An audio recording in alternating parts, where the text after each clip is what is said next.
Catherine Bernardo wala ng second chance para kay Daniel Padilla. Alora Sasam may makahulugang komento sa recent Instagram post ni Catherine Bernardo.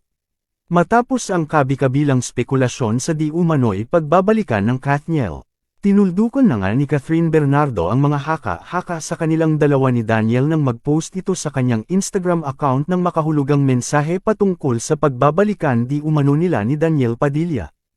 Ani Catherine sa kanyang Instagram post, "Appreciation post for the little things that have been making me smile these past few weeks. No looking back, only moving forward." Di man direktang sinagot ni Catherine ang mga haka-haka sa kanilang di umano'y pagbabalikan ni Daniel Padilla. Klarong-klaro naman sa kanyang mensahe na hindi na niya babalikan si Daniel Padilla at nandun na siya sa kanyang healing process sa tulong ng kanyang pamilya at malapit na kaibigan. Samantala, di naman nakaligtas sa mata ng mga netizens ang naging komento ng kanyang showbiz best friend na si Alora Sasam na tila ba alam na alam niya ang pinapahiwatig ni Catherine at may pinapatamaan ito. Narito ang naging komento ni Alora Sasam. "Shot puno, sa no looking back, only moving forward."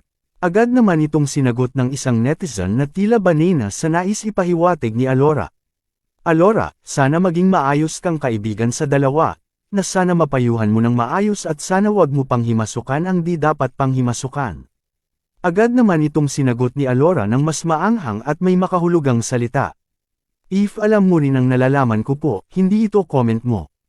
Try mo critical thinking. Wag mo pang himasukan kung wala kang nalalaman. God bless." Sa ngayon deleted na ang naturang komento at ang pakikipagsagutan ni Alora sa comment section ng naturang Instagram post ni Catherine Bernardo. Pero as usual, mabilis mag-screenshot ang mga Pinoy at agad itong kumalat at nag-trending na nga sa iba't ibang social media platform. Ano ang masasabi mo?